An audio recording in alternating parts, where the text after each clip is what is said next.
আজকের রেসিপি হলো মায়ের হাতের স্পেশাল মাংস কষা। তো প্রথমে মাংসটাকে ভিনিগার আর লবণ দিয়ে ম্যারিনেট করে রেখে দিতে হবে। তারপরে তেল গরম করে সেখানে আলুটাকে হলুদ দিয়ে লাল করে ভেজে নিতে হবে।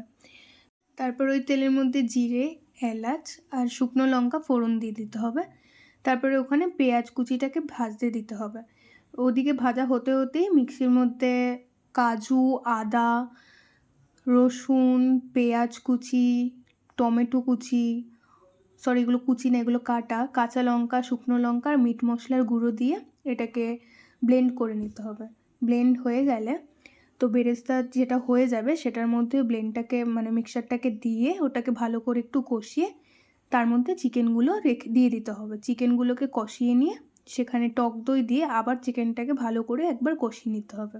তো ভালোভাবে কষিয়ে নিয়ে সেটাকে জল দিয়ে একটু সেদ্ধ করে নিতে হবে। সেদ্ধ হয়ে গেলে সেখানে গরম মশলা আর কাসুরি মেথি দিলে এটা খেয়ে বল ভাই, এটা হচ্ছে এইরকম ভিডিও করিস না। কেমন হয়েছে বল?